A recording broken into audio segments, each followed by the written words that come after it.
Hey guys, Divine Burial Experts Ultimate here. We're back with a scary story for you guys.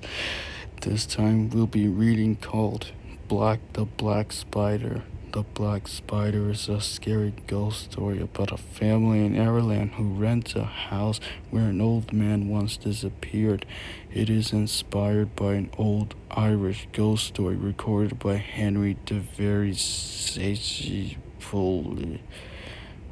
I don't know how to say the last name, but I hope it will be worth it. Anyways, okay, this is the Black Spider. Enjoy. Many years ago, in the town of Ennis in County Clare, on the west coast of Ireland, there lived a man named Sir Michael Carey. The locals nicknamed him the Black Spider on account of his personality and general makeup.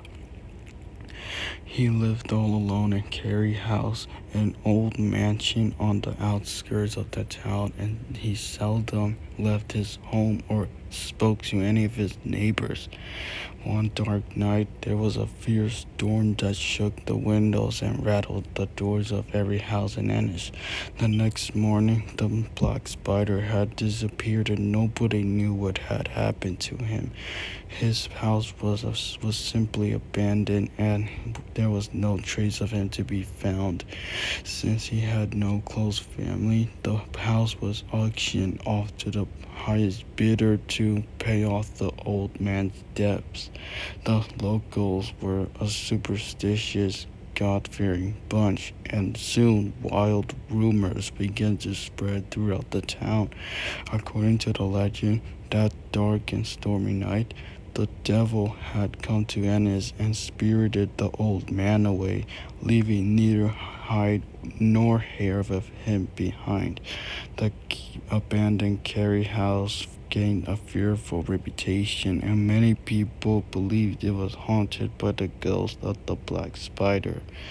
The man who bought the house tried to rent it out, but nobody would dare to spend the night in it. The house lay empty for many years, and everybody for miles around avoided it like the plague. Eventually, the old house was rented by a wealthy family from Dublin by the name of Lethbridge. They owned a grocer's shop, and there was almost a dozen children, mostly boys and one girl. The oldest child was a tall, red-headed strip of a girl named Nora who helped her mother with the cooking and took care of her younger sibling. The youngest child was named Patrick, and he was not even the height of your knee. The family lived in the house while the father remained in Dublin, taking care of the shop. The rent was only £20 a year, but the owner had warned them not to go near the attic house. He said there were rats in the attic and they couldn't be gotten rid of, and so that was the reason the rent was so low. He warned them to keep the door to the attic shut and to ignore any noises the rats made at night. The family lived there for a full month without any problems. Then one day, something very strange happened. Nora was cleaning the bedrooms on the top floor when she happened to open the door of the attic bedroom by mistake. She let out a blood-curdling screech, slammed the door, and ran downstairs, crying and screaming at the top of her lungs. When her mother saw her, she tried to calm her down, but it was no use. Eventually, she managed to get a few words out and told her mother exactly what she had seen. She said that when she opened the door, there was a horrible figure sitting in the middle of the floor. Through her tears, the girl described it as an old man in a black coat and hat. The most horrible thing, she said, was that he didn't have a face. It was more like one of those masks that children make out of a bit of paper with holes cut in it.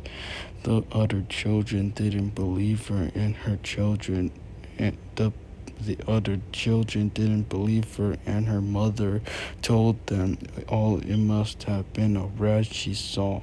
Still, that night, all of the children slept in their mother's bedroom. There, they kept a dozen candles burning all night because they were afraid to sleep in the dark. Sometime after midnight, the mother was awoken from her sleep by the youngest boy, little Patrick. "Mommy," he said, "do you hear the scratching too?" She sat up in bed to listen, and she was shocked when she could hear a distant scratching sound as well. It seemed to be coming from the attic bedroom. Within minutes, all of the other children were awake and out of bed, listening to the scratching sound. Their teeth were chattering and their knees were knocking. They opened their bedroom door and peered out into the darkened corridor. As they watched in horror, the handle of the attic bedroom door began to turn. They didn't wait to see what was coming out. Instead, they locked themselves in their mother's bedroom and didn't come out until the next morning. As soon as it was light, the terrified family began packing their bags and ordered 2 cars to take them back to Dublin. They were all ready to go when the mother suddenly stopped and looked around her like a hen counting her chickens. "Where's little Patrick?" she said. They all froze and stared at each other, eyes wide with fear. "I don't know," replied one of the other boys, "but I thought I saw him go upstairs." Without another word, the whole family rushed up the stairs, and when they came to the landing, they saw little Patrick standing near the door of the attic bedroom. Before any of them had a chance to call out to him, the door suddenly creaked open, and a grimy black hand emerged from the darkness. It grabbed little Patrick and dragged him into the attic bedroom. They ran to the doorway and got there just in time to see Patrick being dragged up the chimney. Nora dived into the room and just managed to get a hold of the little boy's foot before it disappeared up the chimney. The girl pulled and struggled and screamed and bawled until the thing in the chimney let go of the child and came tumbling down into the fireplace, kicking and thrashing and squealing like a little piglet. Nora didn't pause for a moment. She grabbed her little brother by the scruff of the neck and ran back downstairs with him and out into the front garden. There his mother managed to calm him down, and the little boy told them what he remembered. He said he had been grabbed by a big black spider. The mother immediately called the police, and within minutes a car pulled up carrying the sergeant and one of his officers. When the sergeant heard the little boy's story, he went up to the attic bedroom and took a look around. When he came down again, his face was pale as a ghost. Go back to the police station," he said to his officer, "and fetch me 2 shotguns with ammunition. Be quick about it. I'm a brave man, but I don't want to hear any longer than is necessary." The police officers hurried off, and 10 minutes later he returned with the shotguns. "Maybe it was a ghost they saw," said the officer. "Maybe it's a priest and holy water we need for this job instead of you, me, and these guns." "Take off your boots," replied the sergeant. This is no ghost. Ghosts can pull children up chimneys. They took off their boots and, with the loaded guns in their hands, they crept up the stairs as quietly as possible without making a sound. When they got to the attic bedroom, they squatted down on each side of the chimney and waited. For a while, all they could hear was the ticking of the sergeant's watch and the sound of their own hearts beating fast. Then all of a sudden, they heard a noise like something scratching and scrambling down a drain pipe. "It's coming down," hissed the officer. "By God, it's not," said the sergeant, and with that he shoved the muzzle of his shotgun up the chimney and pulled the trigger. There was a deafening bang, and the chimney exploded with the force of the blast. When the dust settled, they found something black and twisted curled up in the fireplace.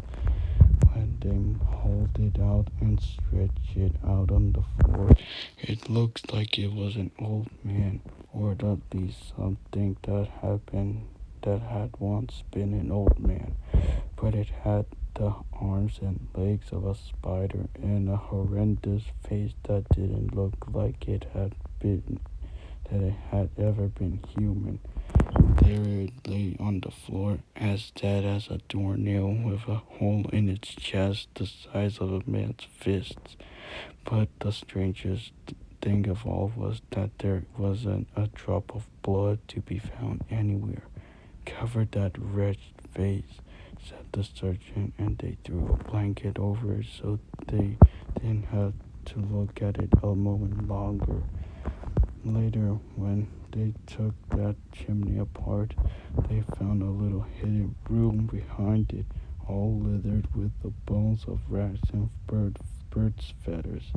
The police determined that the room had been secretly put there by Sir Michael Carey when he built the house, and he had been living in it for years, ever since he supposedly disappeared. He must have been over 100 years old. They say at night he would come out scavenging for food, and they say they found the bones of small children in the hidden room as well. After that, they set the house on fire and burned it to the ground. Today, all that is left of it are some charred stone walls among the trees. They burned the remains of the black spider in the house as well to destroy it forever. And if you had ever laid eyes on it, you wouldn't blame them. Alright guys, so that alright guys, so that's the black spider. If you guys enjoyed this story, please like, comment, subscribe, and I'll see you in the next scary story or read it for you guys.